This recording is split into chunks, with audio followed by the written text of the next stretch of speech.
প্রিয় কর্মরত এবং অবসরপ্রাপ্ত কর্মী বন্ধুরা, আমি শ্যামল কুমার মিত্র, সভাপতি, confederation of state government employees.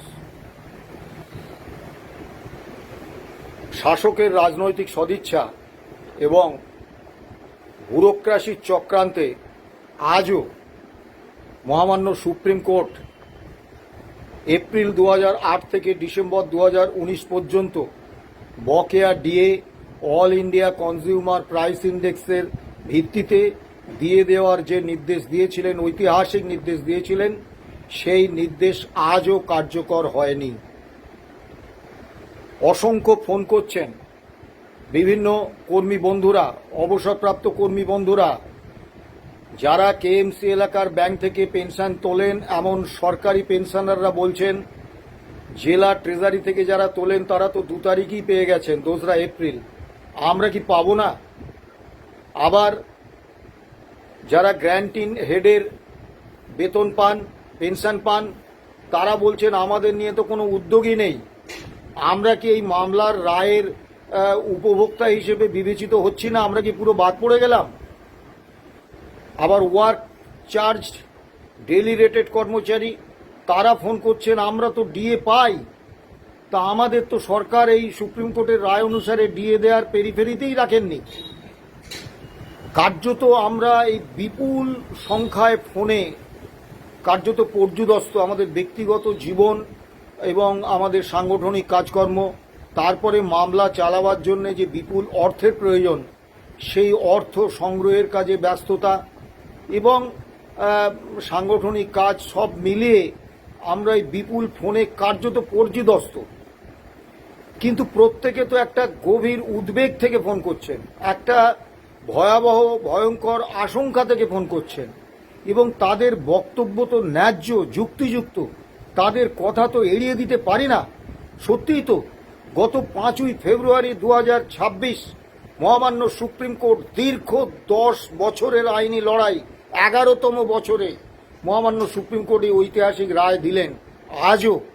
আজকে 10ই জুন, আজকেও এই রায় কার্যকর হলো না। আমরা সত্যি খুব অসহায় বোধ করছি। গত 1 জুন মাননীয় মুখ্যমন্ত্রীর সঙ্গে 4টি সংগঠনের দীর্ঘ বৈঠক হয়।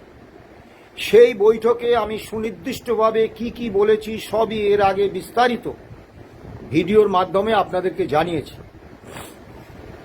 কিন্তু সমস্যা হচ্ছে, সব থেকে ছোট যে দাবিটি আমি করেছিলাম সেটি হচ্ছে ওয়েস্ট বেঙ্গল হেলথ স্কিমে শিক্ষক, শিক্ষাকর্মী সহ সমস্ত বোর্ড, পঞ্চায়েত, পুরসভা, কর্পোরেশন, তারপরে আন্ডারটেকিংস, এই সমস্ত অন্যান্য রাজ্য কর্মীদের অন্তর্ভুক্ত হন এবং সুনির্দিষ্টভাবে additional chief secretary incharge of finance department মাননীয় প্রভাত মিশ্র, তাকে অত্যন্ত সুনির্দিষ্টভাবে বলেছিলাম এই অন্যান্য রাজ্য কর্মীদের এই ওয়েস্ট বেঙ্গল হেলথ স্কিমে আনলে সরকারকে 1 পয়সা আর্থিক খরচ করতে হবে না, কারণ এটা সরকারের একটা লাভজনক প্রকল্প এবং প্রতি মাসে 500 টাকা হিসেবে বছরে 6000 টাকা প্রিমিয়াম দিয়ে শিক্ষক, শিক্ষাকর্মী সহ অন্যান্য রাজ্যকর্মীরা এই প্রকল্পে ঢুকবেন। আমাদের আশা ছিল এত ছোট একটা দাবি নিশ্চয়ই অর্থ দপ্তর কোনো নির্দেশ জারি করবে, হয়নি। মাননীয় মুখ্যমন্ত্রীকে এবং অর্থ দপ্তরের additional chief secretary incharge of finance department Prabhat Mishra, মাননীয় মুখ্য সচিব এবং যে আধিকারিকরা ছিলেন, আমি অত্যন্ত স্পষ্ট ভাষায় বলেছিলাম, প্রথম যেটা বলেছিলাম যে ভুল হিসেবে রাজ্য কর্মীদের এই বকেয়া ডিএ বা ডিয়ারনেস রিলিফ দেওয়া হচ্ছে, এটা অর্থ দপ্তরের কিছু আমলা, তারা ইচ্ছাকৃতভাবে পূর্বতন চিফ পলিটিক্যাল এক্সিকিউটিভের ইচ্ছা পূরণ করতে গিয়ে তার কর্মী বিদ্বেষের যে মানসিকতা, সেইটাকে গুরুত্ব দিতে গিয়ে তারা পরিকল্পিতভাবে একটা চক্রান্ত করে কর্মচারীদের প্রাপ্য অন্তত 57% কমিয়ে দিয়েছেন। এবং আমি স্পেসিফিক্যালি মাননীয় প্রভাত মিশ্রকে বলেছিলাম যে আপনি তো একজন আইএএস অফিসার, আপনি all India consumer price index মেনে ডিএ পান, তাহলে আপনি এই বিষয়টা জানেন না, এটা বিশ্বাসযোগ্য নয়। প্রথম কথা, রোপা 2009-এ অত্যন্ত সুনির্দিষ্টভাবে বলা আছে যে বেসিক পে, গ্রেড পে এবং ডাক্তারবাবুদের ক্ষেত্রে এনপিএ, নন প্র্যাকটিসিং অ্যালাউন্স যোগ করে যে অর্থাঙ্ক হবে তার উপরে ডিএ গণনা করতে হবে। আপনারা প্রথমেই বঞ্চনা করলেন যে শুধুমাত্র বেসিক পের উপর গণনা করলেন। এই ভিত্তিটা আপনি কোথায় পেয়েছেন? উনি কোনো উত্তর দিতে পারেননি এবং এই কথোপকথন মাননীয় মুখ্যমন্ত্রীর সামনে হয়েছে, তিনি প্রতিটা বক্তব্য শুনেছেন। দ্বিতীয় যে বিষয়টা আমি বলেছি যে 1982 সালকে 100 পয়েন্ট এআইসিপিআই ধরে 1/4/2008-এ এআইসিপিআই হচ্ছে 536 পয়েন্ট। আপনারা কোথা থেকে 605 পয়েন্ট এআইসিপিআই নিয়ে এলেন? ফলে কর্মচারীরা আর এক প্রস্ত বঞ্চিত হলেন। তৃতীয় বঞ্চনা করলেন মহামান্য সুপ্রিম কোর্ট। রোপা 2009 অত্যন্ত সুনির্দিষ্টভাবে বলেছে all India consumer price index মেনে বকেয়া দিয়ে দিতে হবে। আপনারা কোথা থেকে একটা রাজ্যভিত্তিক সিপিআই নিয়ে এলেন? অথচ স্যাটে, হাইকোর্টে এবং সুপ্রিম কোর্টে আপনারা বলেছেন, যখন মাননীয় বিচারপতিরা জানতে চেয়েছেন আপনারা যদি অল ইন্ডিয়া কনজিউমার প্রাইস ইন্ডেক্সকে না মানেন তাহলে তো একটা সূচকের ভিত্তিতে আপনার কর্মীদের ডিএ বা ডিআরএস রিলিফ দেবেন, সেই সূচকটা কি? আপনারা কোনো সূচক দেখাতে পারেননি এবং এই ধরনের কোনো রাজ্যভিত্তিক সিপিআই এর কোনো অস্তিত্ব নেই। তাহলে আপনারা একটা কল্পিত সিপিআই ধরে প্রতিটা ক্ষেত্রে all India consumer price index মেনে আমাদের যা ডিএ বা ডিআরএস রিলিফ প্রাপ্য তার থেকে বিপুল অঙ্কের কম শতাংশ দেখিয়ে আমাদের হিসেব করেছেন। যেমন একটা উদাহরণ দিই, 1/1/2016-তে all India consumer price index মেনে ডিএ হচ্ছে 125%, আপনারা ধরেছেন 100% এবং তারপরে প্রতিটা স্তরে আপনারা এইভাবে কম হিসেব দেখিয়েছেন। তা আপনারা এই ভুল সংশোধন করুন। এর ফলে যে গুটি কয় সামান্য যৎসামান্য কর্মচারী এবং অবসরপ্রাপ্ত কর্মচারী এই 16 থেকে 19 এই ডিএটা পেয়েছেন বা ডিআরএস রিলিফটা পেয়েছেন, তারা 57% প্রাপ্যের থেকে কম পেয়েছেন। কেন তারা কম পাবেন? এবং এটা একটা ব্যুরোক্র্যাটদের, শীর্ষ ব্যুরোক্র্যাটদের একটা চক্রান্ত। অত্যন্ত সুনির্দিষ্টভাবে বলছি, মাননীয় মুখ্যমন্ত্রীর সামনে মাননীয় প্রভাত মিশ্র এই অভিযোগের কোনো উত্তর দিতে পারেননি, কোনো যুক্তিগ্রাহ্যতা দেখাতে পারেননি। আমি বলেছিলাম যে এই ভুল আপনারা সংশোধন করে নিন। বিস্ময়ের সঙ্গে লক্ষ্য করলাম মাননীয় মুখ্যমন্ত্রী বললেন যে এটা মালহোত্রা কমিটিতে আলোচনা করে মেটানো হোক, মালহোত্রা কমিটি যেমন যেমন বলবে আমরা সেইভাবে রায় কার্যকর করব। এখন এইখানে আমাদের একটা ভয়ঙ্কর বিপদ। মহামান্য সুপ্রিম কোর্ট রাজ্য সরকারের উপর ডিএ মামলার রায় কার্যকর করার দায়িত্ব না রেখে কোর্ট অফ ফাইনাল আরবিট্রেশন হিসেবে মাননীয় ইন্দু মালহোত্রার কমিটিকে নিযুক্ত করেছিলেন। কিন্তু ইন্দু মালহোত্রার কমিটি আমাদের সঙ্গে অর্থাৎ কর্মীপক্ষের সঙ্গে সুবিচার করেননি। অত্যন্ত সুনির্দিষ্টভাবে বলছি। কেন বলছি? মামলায় দুটি পক্ষ, একটি পিটিশনার রাজ্য সরকার, আরেকটি হচ্ছে 3টি রেসপন্ডেন্ট সংগঠন, confederation of state government employees মূল মামলাকারী সংগঠন, ইউনিটি ফোরাম যারা প্রথম থেকে মামলায় যুক্ত ছিলেন এবং কর্মচারী পরিষদ যারা 2022-এর 13ই এপ্রিল মামলায় যুক্ত হয়েছিলেন। তাহলে ইন্দু মালহোত্রার কমিটি যখন বিভিন্ন সিদ্ধান্ত নিলেন এবং সেগুলো রূপায়ণ করলেন 8টা বৈঠক করে, সেই বৈঠকগুলিতে কিন্তু শুধুমাত্র রাজ্য সরকারের প্রতিনিধিদের না ডেকে আমাদেরও ডাকার প্রয়োজন ছিল, উচিত ছিল। তারা ডাকেননি এবং তারা যদি কর্মীপক্ষের প্রতিনিধিদের ওই 8টা মিটিংয়ে ডাকতেন তাহলে আমি নিশ্চিত এই ব্যুরোক্রেসি যেভাবে চক্রান্ত করে আমাদের এই তীব্র বঞ্চনা, 57% কম অর্থ দিয়ে পুরোটা দিয়ে দেওয়া হয়েছে বলছেন, বা বিভিন্ন বিভ্রান্তিমূলক সিদ্ধান্ত, কর্মী বঞ্চনামূলক সিদ্ধান্ত নিয়েছেন, এগুলো নিতে পারতেন না। তা মহামান্য সুপ্রিম কোর্টে আমাদের আইনজীবী বিকাশ রঞ্জন ভট্টাচার্য বিষয়টা তুলেছিলেন। সুপ্রিম কোর্টের নির্দেশে মালহোত্রা কমিটি আমাদের বৈঠকে ডেকেছিলেন। কিন্তু দুর্ভাগ্যের বিষয় 27 এপ্রিল, 24 এপ্রিল, 27 এপ্রিল এবং 1 মে 3 দিন বৈঠকের দিন ধার্য হয়। 24 এপ্রিল এবং 1 মের বৈঠক বাতিল হয়ে যায়, কী কারণে আমরা জানি না, যার ফলে আমাদের প্রচুর আর্থিক ক্ষতির শিকার হতে হয়, কারণ আমরা শেষ মুহূর্তে এই সভা বাতিল হওয়ার খবর পেয়েছি। 27 এপ্রিলের বৈঠক হলো, সেখানে গিয়ে আমরা বিস্ময়ের সঙ্গে লক্ষ্য করেছিলাম যে মালহোত্রা কমিটির ফুল বেঞ্চের সঙ্গে আমাদের কোনো বৈঠক হচ্ছে না। বৈঠক হচ্ছে একমাত্র ডেপুটি সিএজি, তিনি আছেন মালহোত্রা কমিটির একজন সদস্য, ডেপুটি সিএজি, তার সঙ্গে বৈঠক হচ্ছে। দ্বিতীয় যে বিষয়টা আমরা বিস্ময়ের সঙ্গে লক্ষ্য করেছিলাম, রাজ্য সরকারের কোনো প্রতিনিধি ওই বৈঠকে নেই। ফলে সেই বৈঠকে খুব বেশি ফলপ্রসূ কিছু হওয়ার কোনো বিষয় ছিল না, কিন্তু সেখানেও আমি সুনির্দিষ্টভাবে প্রতিটি বিষয় উল্লেখ করেছিলাম। 1 নম্বর উল্লেখ করেছিলাম ভুল হিসেব, 2 নম্বর উল্লেখ করেছিলাম যে রায়ে যখন নেই, প্রভিডেন্ট ফান্ডে কেন 3টি গ্রুপের কর্মচারীদের টাকা প্রভিডেন্ট ফান্ডে ঢুকিয়ে দিলেন রায়ের বিরুদ্ধে গিয়ে। 3 নম্বর, গ্র্যান্ট ইন এড হেডে যারা বেতন পান, শিক্ষক, শিক্ষাকর্মী, বোর্ড, কর্পোরেশন, পঞ্চায়েত, পুরসভা, আন্ডারটেকিংস ইত্যাদি, তাদেরকে কেন এখনো পর্যন্ত মামলার রায় অনুসারে বকেয়া ডিএ বা ডিআরনেস রিলিফ দেওয়া হয়নি।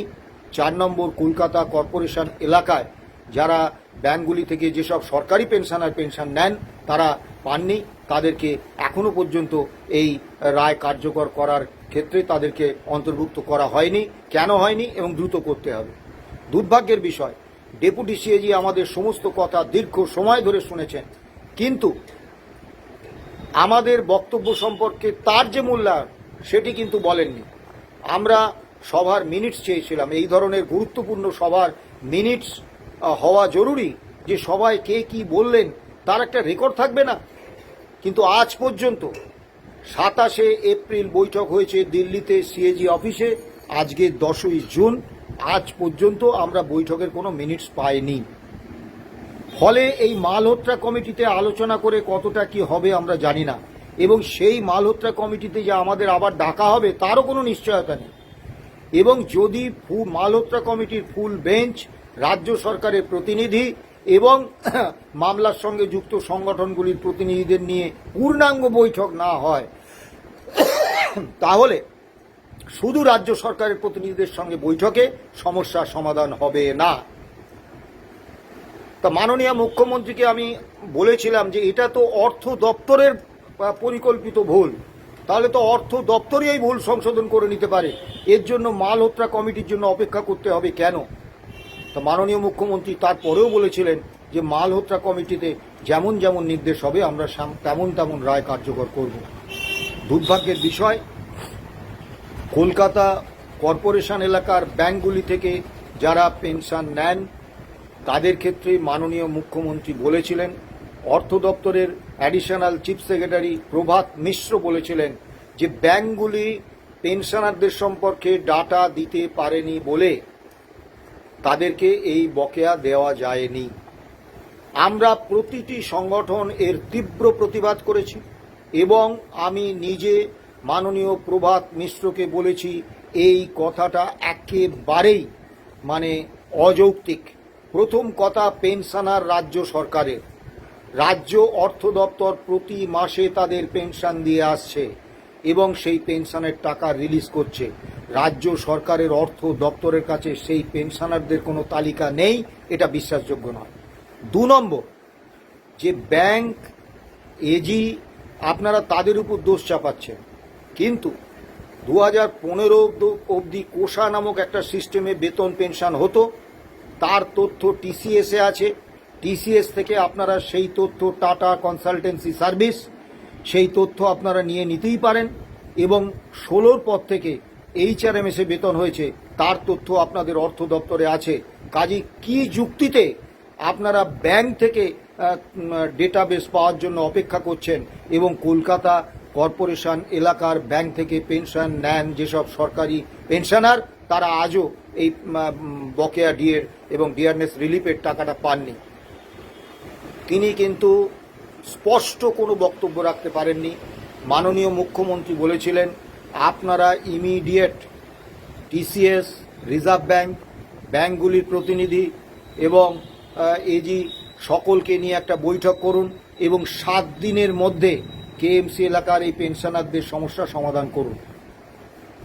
1 তারিখে মাননীয় মুখ্যমন্ত্রী কথা বলেছেন। 8 তারিখ পর্যন্ত রাজ্য অর্থ দপ্তর কোনো উদ্যোগ নেননি। আমরা 8 তারিখেই প্রভাত মিশ্র সাহেবকে, additional chief secretary incharge of finance department, তাকে ইমেল করে আমরা জানিয়েছি 4টি বিষয়। 1 নম্বর বিষয় যে এই মুখ্যমন্ত্রীর সঙ্গে আমাদের বৈঠকের মিনিটস আমাদের দিন। এত গুরুত্বপূর্ণ একটা বৈঠকে বিভিন্ন কর্মী সংগঠন, মাননীয় মুখ্যমন্ত্রী, অর্থ সচিব, মুখ্য সচিব কি বললেন, কি বক্তব্য রাখলেন, এটা ইন টোটো জানার অধিকার প্রতিটি রাজ্য কর্মীর আছে। কাজে এই মিনিটস আমাদের দিন। 2 নম্বর আমরা লিখেছি যে ভুল সংশোধনের ব্যাপারে হিসেবে যে ভুল করে আমাদের 57% কম অর্থ দিয়েছেন, সেই হিসেব ভুল করার প্রক্রিয়াটা আপনারা কত দূর করলেন। 3 নম্বর দিয়েছি কেএমসি এলাকার ব্যাংক থেকে যারা পেনশন নেন, সেই সব সরকারি পেনশনাররা আজও পেনশন পাননি, তাদের বিষয়ে আপনারা কি করলেন। 4 নম্বর দিয়েছি গ্র্যান্ট ইন হেডে যারা বেতন পেনশন পান, সেই শিক্ষক, শিক্ষাকর্মী, বোর্ড, কর্পোরেশন, পঞ্চায়েত, পুরসভা, আন্ডারটেকিংসের কর্মচারীদের ক্ষেত্রে আজও আপনারা এই রায় কার্যকর করার বিষয়টা কার্যকর করলেন না। এই বিষয়ে আপনারা কতটা এগিয়েছেন জানান। দুঃখের সঙ্গে বলছি, রাজ্য অর্থ দপ্তরে সেই একই সংস্কৃতি চলছে।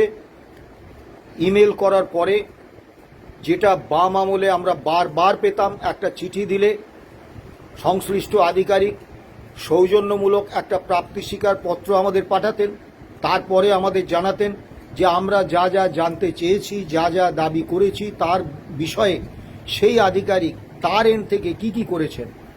গত 15 বছরের তৃণমূল শাসনে এই কালচার অবলুপ্ত হয়ে গিয়েছিল। কোনো আধিকারিক, কোনো মন্ত্রী আমাদের কোনো চিঠির কোনো উত্তর দিতেন না এবং আমাদের সঙ্গে আলোচনাতেও বসতেন না। সরকার পক্ষের সঙ্গে কর্মী পক্ষের আলোচনার কোনো রাস্তা গত 15 বছরে খোলা ছিল না। এবারেও দেখলাম আমরা 8 তারিখ চিঠি দিয়েছি। সৌজন্য স্বীকার, এখন ইমেলের যুগ, সৌজন্য স্বীকার, প্রাপ্তি স্বীকার পত্র সঙ্গে সঙ্গেই পাঠিয়ে দেওয়া যায়। আজকে 10 তারিখ আমরা এখনো পাইনি। এবং কি ব্যবস্থা নেওয়া হয়েছে আমরা আজকে পর্যন্ত, গতকাল রাত্রি পর্যন্ত আমরা খোঁজ রেখেছি। আমাদের কাছে যা তথ্য, অর্থ দপ্তর এখনো কিছুই করেনি। অথচ মাননীয় মুখ্যমন্ত্রী সুনির্দিষ্টভাবে বলেছিলেন 7 দিনের মধ্যে এই সমস্যার সমাধান করতে হবে। এখন প্রচুর কর্মচারীরা, অবসরপ্রাপ্ত কর্মচারীরা ফোন করছে। আমি জানি তারা অসহায়, কিন্তু বিশ্বাস করুন আমরাও অসহায়। আমরা কি করব বলুন তো? মহামান্য সুপ্রিম কোর্টে আমরা কন্টেম্প পিটিশন করে রেখেছি, সেই কন্টেম্প পিটিশনের হিয়ারিং হচ্ছে না। সরকার এই রায় মানেনি, রায় দিয়েছে মহামান্য সুপ্রিম কোর্ট। আমি বা confederation of state government employees এই রায় দেয়নি, রায় দিয়েছে দেশের সর্বোচ্চ ন্যায়ালয়। সেই রায় সরকার কার্যকর করেনি। সরকারে কোন শাসক দল আছে এটা সুপ্রিম কোর্টের বিচার্য বিষয় হতে পারে না, কারণ সরকার হচ্ছে একটা কন্টিনিউইং বডি। তাতে শাসক দলের পরিবর্তন হলেও সরকারের যে দায়বদ্ধতা, সরকারের উপর যে নির্দেশ, সেটা কিন্তু বহমান থাকে, তার কোনো পরিবর্তন হয় না। শাসক দলের পরিবর্তন হলে পরবর্তী শাসক এসে বলতে পারেন না ওই রায় পূর্বতন শাসক দলের আমলে হয়েছিল, আমরা মানব না। সেক্ষেত্রে সুপ্রিম কোর্ট তার যথেষ্ট কঠোর হওয়ার যথেষ্ট জায়গা ছিল, কিন্তু সুপ্রিম কোর্টে রাজ্য সরকার আবেদন করলেন যে মামলার দিন পিছিয়ে দিন। প্রথম যখন ক্ষমতায় এসেই 6 তারিখে 6 এপ্রিল যে মামলার শুনানির দিন ছিল, সেদিন সরকার মামলা পিছিয়ে দেওয়ার আবেদন করেছিলেন। এই আবেদনে যৌক্তিকতা আছে, কারণ সবে সরকার গঠন হচ্ছে, কোন কোন আইনজীবী রাজ্য সরকারের হয়ে লড়বেন, রাজ্য সরকারের পলিসি কি হবে ইত্যাদি বিষয়ে সিদ্ধান্ত নেওয়ার জায়গা আছে। তারা 4 এপ্রিল ভোটের ফল বেরিয়েছে, 4 মে, তারপরে 6 মে সুপ্রিম কোর্টে মামলা, সেই মামলা পিছিয়ে দেওয়ার আবেদন নিশ্চয়ই যুক্তিগত ছিল। কিন্তু তারপরে আবার মামলা পিছিয়ে দেওয়ার আর্জি জানালেন রাজ্য সরকার। কেন? এবং অবাক হয়ে দেখলাম একটি সংগঠন, তারা বুঝে না বুঝে আমি জানি না, তারাও মামলা পিছিয়ে দেওয়ার আবেদন করলেন এবং মামলা একেবারে সেই 22শে জুলাইয়ে চলে গেল। এইবার আমরা কোথায় যাব বলুন?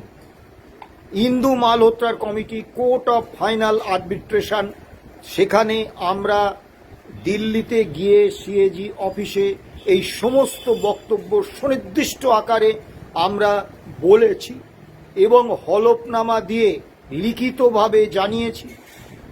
তারপর মাননীয় মুখ্যমন্ত্রী শুভেন্দু অধিকারীর কাছে গত 1 জুন আমরা সুনির্দিষ্টভাবে সব কিছু দীর্ঘ সময় ধরে বক্তব্য রেখে আমরা জানিয়েছি। তিনি পুরো বিষয়টা বুঝেছেন। সুপ্রিম কোর্ট কন্টেম্প্ট মামলার শুনানি করছেন না, তারা মামলা পিছিয়ে দেওয়ার আবেদন সঙ্গে সঙ্গে সাড়া দিচ্ছেন। আগামী 22শে জুলাইয়ের আগে মামলা কোনো সুযোগ নেই, কাজেই 22শে জুলাইয়ের আগে আমরা মহামান্য সুপ্রিম কোর্টের কাছে কোনো বক্তব্য উপস্থাপিত করতে পারবো না। আরও আতঙ্কের বিষয়, আমরা দীর্ঘদিন ধরে দেখেছি যে সুপ্রিম কোর্টে, হাইকোর্টে এবং স্যাটে যে বেঞ্চে মাননীয় বিচারপতিরা কারা আছেন তার উপর কিন্তু কোনো একটা মামলা তার গতি প্রকৃতি নির্ভর করে। মহামান্য সুপ্রিম কোর্টে এর আগের অনারেবল জাস্টিস ঋষিকেশ রায়, অনারেবল জাস্টিস দীনেশ মাহেশ্বরী, তাদের বেঞ্চে কিন্তু মামলার শুনানি হয়নি। শুনানি না হওয়ার কোনো যুক্তিসঙ্গত কারণ ছিল না, তারা মামলা শুনবেন না বলেই শুনানি হয়নি। অনারেবল জাস্টিস সঞ্জয় কারোল এবং অনারেবল জাস্টিস পি.কে. মিশ্রার বেঞ্চ যুদ্ধকালীন তৎপরতায় অত্যন্ত গুরুত্ব দিয়ে এই মামলা শুনেছেন এবং রায় দিয়েছেন। এই মাননীয় বিচারপতি সঞ্জয় কারোল আগস্টে অবসর গ্রহণ করছেন, অর্থাৎ আগস্টের পরে সেপ্টেম্বরে এই বেঞ্চ কিন্তু ভেঙে যাবে। নতুন বেঞ্চে নতুন বিচারপতিরা আসবেন, তাদের আমলে এই মামলার গতি প্রকৃতি কি হবে আমরা জানি না, চূড়ান্ত একটা অনিশ্চিত অবস্থা। আবার 22শে জুলাই মামলার শুনানি, সেদিন আদৌ শুনানি হবে কিনা সে ব্যাপারেও আমরা নিশ্চিত নই। আমরা কি করব বলুন তো? আমরা কোথায় যাব? আমরা অত্যন্ত সুনির্দিষ্টভাবে বলছি যে শাসক দলের রাজনৈতিক সদিচ্ছার অভাব এবং ব্যুরোক্রেসির চক্রান্ত, অর্থ দপ্তরের এক শ্রেণীর পদস্থ আমলার চক্রান্তে আজও মহামান্য সুপ্রিম কোর্টের ডিএ মামলার রায় কার্যকর হয়নি এবং এই ব্যুরোক্রেসি বর্তমান যে চিফ পলিটিক্যাল এক্সিকিউটিভ তার স্পষ্ট নির্দেশের পরেও কোনো তৎপরতা দেখাননি এই সমস্যা মেটার। এইটা সরকারের কাছে গুরুত্বপূর্ণ নয়? দীর্ঘ 10 বছরের আইনি লড়াই, 11তম বছরের রায়, যখন প্রথম আমরা মামলা করেছিলাম, আর আজকে যদি আপনি হিসেব করেন অসংখ্য অবসরপ্রাপ্ত কর্মরত কর্মচারী আমাদের ছেড়ে প্রয়াত হয়েছেন। এই মামলার অন্যতম পিটিশনার আমাদের সংগঠনের কোষাধ্যক্ষ ইন্দ্রনীল মিত্র, তিনি প্রয়াত হয়েছেন। এই মামলায় যে মানুষটির জন্য আমরা বিকাশ রঞ্জন ভট্টাচার্য, ফিরদৌস শামীম এবং ওই গোপা বিশ্বাস এদেরকে এই মামলায় যুক্ত করতে পেরেছিলাম, সেই স্বপন দে অর্থ দপ্তরের কর্মী, তিনি প্রয়াত হয়েছেন। অসংখ্য মানুষ প্রয়াত হয়েছেন। 5ই ফেব্রুয়ারি রায় বেরিয়েছে, তারপর বেশ কয়েকজন অবসরপ্রাপ্ত এবং কর্মরত কর্মীর মৃত্যু সংবাদ আমরা পেয়েছি। তা আজকেও পেনশনারদের সম্পর্কে বহু লোকের স্পষ্ট ধারণা নেই। আজকেও এই উচ্চ দ্রব্যমূল্যের বাজারেও বেশ কিছু পেনশনারের পেনশন মাত্র 1000 টাকা, অনেক পেনশন 2000 টাকা, অনেক পেনশনার 2000-3000 টাকা বেতন পান। একটা বড় অংশ পেনশনার তাদের পেনশন 5000 টাকার নিচে, আর একটা বড় অংশ পেনশনার তাদের পেনশন 10,000 টাকার নিচে। আজকে এই উচ্চ দ্রব্যমূল্যের বাজারে এবং বয়স্ক অবস্থায় অসুখ বিসুখ ডানা বাঁধে চিকিৎসা করাতে তারা একটা অসহায় অবস্থার মধ্যে আছেন। তাদের হকের টাকা, তারা সরকারের থেকে কোনো দয়া চাইছেন না, কোনো দাক্ষিণ্য চাইছেন না, কোনো অনুগ্রহ চাইছেন না। তারা তাদের হকের টাকাটা একটা কর্মী বিদ্বেষী সরকার তাদের পকেট থেকে কেটে নিয়েছে। সেই টাকাটা মহামান্য সুপ্রিম কোর্টের রায়ে তারা ফেরত চাইছেন। আজও মূল মামলাকারী সংগঠন হিসেবে এটা আমাদের কাছে অত্যন্ত বেদনার, পরিতাপের যে আজও তাদেরকে সেই অধিকারটা আমরা ফিরিয়ে দিতে পারিনি। আমরা বিভিন্ন দাবি মাননীয় মুখ্যমন্ত্রীর কাছে করেছিলাম। অধিকারগত দাবির প্রশ্নে অত্যন্ত সুনির্দিষ্টভাবে বলছি যে অধিকারগত প্রশ্নে একটা দাবিরও কোনো সমাধান তো হয়নি, তিনি কোনো প্রতিশ্রুতি দেননি। আমরা বলেছিলাম কর্মী পক্ষের সঙ্গে সরকারের একটা নিয়মিত ধারাবাহিক আলোচনার জন্য একটা জয়েন্ট কনসালটেটিভ কমিটি হোক, উনি রাজি হননি। আমরা বলেছিলাম কর্মীদের বাক স্বাধীনতা হরণের যে কুখ্যাত আদেশনামা 139 CS ডেটেড 19/5/2026 প্রকাশিত হয়েছে, এই আদেশনামা প্রত্যাহার করুন। একটা জিনিস মনে রাখবেন, আজকে একটা সরকার নতুন এসেছেন, মুখ্যমন্ত্রী স্বয়ং বলছেন আমার সরকার আদালতে সরকারের কর্মীদের বিরুদ্ধে লড়াই করবে না, আমার সরকার কর্মী বান্ধব সরকার হবে, আমার সরকার আপনাদের সঙ্গে আলোচনা করে সমস্ত সিদ্ধান্ত নেবে, এটা মাননীয় মুখ্যমন্ত্রী বলছেন। তাহলে কি প্রয়োজন পড়ল যে এই রকম একটা ভয়ঙ্কর আদেশনামা এনে কর্মীদের কণ্ঠ রোধ করার? কর্মীরা, কর্মী সংগঠনের নেতারা সরকারের সমালোচনা কখন করেন? যখন সরকার এমন কোনো সিদ্ধান্ত নেন যাতে কর্মীদের স্বার্থ ক্ষুণ্ণ হয়, কর্মী বিদ্বেষী কোনো সিদ্ধান্ত হয়, তার বিরুদ্ধে কর্মচারীদের ক্ষোভ হয়, সেই ক্ষোভের বহিঃপ্রকাশ জনমত তৈরির কারণে সংগঠনের সাংগঠনিক কার্যকলাপের অঙ্গ হিসেবে সাংবাদিকদের সামনে, সংবাদপত্রে, টিভি চ্যানেলে, ইউটিউবে, বিভিন্ন মিডিয়ায়, সোশ্যাল মিডিয়ায় বিভিন্ন সংগঠনের নেতারা সরকারের বিরুদ্ধে সমালোচনা করেন, কর্মীরা সরকারের বিরুদ্ধে সমালোচনা করেন। তাহলে সরকার কি ভাবছেন বা মনে করছেন যে অদূর ভবিষ্যতে এমন কিছু সিদ্ধান্ত এই সরকার নিতে চলেছেন যাতে কর্মচারীদের মধ্যে সরকারের বিরুদ্ধে একটা তীব্র ক্ষোভ তৈরি হয়, এবং সেই ক্ষোভ তৈরি হলে সংগঠনের নেতারা এবং কর্মীরা সংবাদ মাধ্যমে সরকারের সমালোচনা করবেন? না হলে এই ধরনের একটা আদেশনামা এখনই আনার কি প্রয়োজন ছিল? এবং আরও মজার ব্যাপার, সার্ভিস রুলসে আছে যে কর্মচারীরা মুখ খুলতে পারবেন, নিবন্ধ লিখতে পারবেন, কলম লিখতে পারবেন with prior intimation to the government, অর্থাৎ সরকারকে আগাম জানিয়ে দিলেই হবে। এখানে অনুমতি নেয়ার বা অনুমোদনের কোনো প্রশ্ন নেই। কিন্তু পদস্থ ব্যুরোক্র্যাটরা এইখানে ইন্টিমেশনের জায়গায় অ্যাপ্রুভাল করে দিয়েছেন, প্রায়র অ্যাপ্রুভাল নিতে হবে। আমরা এই বিষয়টাও মাননীয় মুখ্যমন্ত্রীর কানে তুলেছি, কিন্তু মাননীয় মুখ্যমন্ত্রী কোনোভাবেই এই আদেশনামা প্রত্যাহারে রাজি হননি। উনি বলেছেন আপনাদের বিরুদ্ধে এই আদেশনামা প্রয়োগ হবে না। 42% ডিএ বকেয়া, সেই ডিএ বকেয়ার ব্যাপারে উনি বলেছেন 22 জুন বাজেট পেশের দিন একটা বড় পার্সেন্টেজের ডিএ ঘোষণা হবে, এবং যেহেতু উনি কথা দিয়েছেন যে জানুয়ারি 2027 মধ্যে সপ্তম রাজ্য বেতন কমিশনের সুপারিশ অনুসারে বর্ধিত বেতন পেনশন কার্যকর হয়ে যাবে, চালু হয়ে যাবে, তাই 42% ডিএ 31 ডিসেম্বরের মধ্যে মিটিয়ে দিতেই হবে।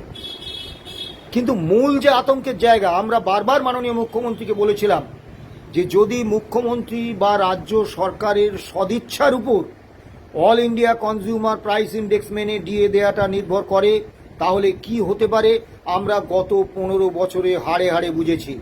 তাই দয়া করে all India consumer price index মেনে বছরে 2 বার ডিএ দেওয়ার জন্য একটি স্ট্যান্ডিং অর্ডার প্রকাশ করুন। এই স্ট্যান্ডিং অর্ডার থাকলে আমরা নিয়মিত সেই স্ট্যান্ডিং অর্ডার অনুসারে all India consumer price index যেমন যেমন হবে সেই রকমভাবে ডিএ পেয়ে যাব। মাননীয় মুখ্যমন্ত্রী কিন্তু তাতে রাজি হননি। তিনি বিষয়টা এড়িয়ে গিয়ে বলেছেন আগে 42%টা ক্লিয়ার করি, তারপর ওসব নিয়ে ভাবব। আমি অত্যন্ত সুনির্দিষ্টভাবে বলেছিলাম পূর্বতন শাসক দল, তার নেতৃত্বাধীন সরকার পুলিশ কর্মী সহ 6টি দপ্তরে ইউনিয়ন অ্যাসোসিয়েশন করার অধিকার কেড়ে নিয়েছেন। আমরা বামফ্রন্ট আমলে দীর্ঘ লড়াই সংগ্রামের মধ্য দিয়ে যে ট্রেড ইউনিয়ন এবং গণতান্ত্রিক অধিকারগুলো অর্জন করেছিলাম সেইগুলো সব কেড়ে নিয়েছিলেন। আপনি সেই অধিকারগুলো ফিরিয়ে দিন, কর্মচারীদের ইউনিয়ন করার অধিকার দিন, ট্রেড ইউনিয়ন এবং গণতান্ত্রিক অধিকারগুলো ফিরিয়ে দিন। মাননীয় মুখ্যমন্ত্রী কিন্তু এ ব্যাপারে কোনো প্রতিশ্রুতি দেননি। অর্থাৎ অধিকারের প্রশ্নে আমরা কিন্তু 1 জুনের বৈঠক থেকে শূন্য হাতে ফিরেছি। আপনারা যারা একটা ফিল গুড পজিশনে আছেন, ভাবছেন এই সরকারটা এসেছে সব দিয়ে দেবে, মনে রাখবেন 42% ডিএ পূরণ করলেই কিন্তু ডিএর সমস্যা মিটল না। এরপরে প্রতি 6 মাস অন্তর all India consumer price index মেনে কেন্দ্র এবং প্রত্যেকটি প্রায় বেশিরভাগ রাজ্য সরকার তাদের কর্মচারীদের ডিএ বা ডিআরনেস রিলিফ দেবেন। সেখানে যদি কোনো স্ট্যান্ডিং অর্ডার না থাকে এবং মাননীয় মুখ্যমন্ত্রীর সদিচ্ছা নামক বস্তুটি যদি অবলুপ্ত হয়ে যায় বা মাননীয় মুখ্যমন্ত্রীর সদিচ্ছার বিষয়টি যদি বিস্তৃত হয়ে যান, তাহলে কিন্তু আবার এই বকেয়া ডিএ আপনার থেকে যাবে। কাজেই এই বিষয়টা নিয়ে আপনাদের ভাবতে হবে, শুধু ডিএ দেয়াটাই বিষয় নয়। পে কমিশনের রায় উনি বলেছেন জানুয়ারি 2027 কার্যকর হয়ে যাবে। এখনো পর্যন্ত 1 জুন উনি এই প্রতিশ্রুতি দিয়েছেন, আজকে 10ই জুন। এখনো পর্যন্ত পে কমিশনের চেয়ারম্যান কে হবেন, তাদের মাননীয় সদস্যরা কে হবেন, তার টার্মস অ্যান্ড কন্ডিশনস কী হবে, কোথায় অফিস হবে, তার পরিকাঠামো, তার কর্মী, এ ব্যাপারে কোনো উদ্যোগ অর্থ দপ্তর নেননি। এরপর বিপুল সংখ্যায় সংগঠন এই পে কমিশনে তাদের স্মারকলিপি দেবেন। সেই স্মারকলিপি পে কমিশনকে পড়তে হবে, বিভিন্ন কর্মী সংগঠনের সঙ্গে আলোচনা করতে হবে।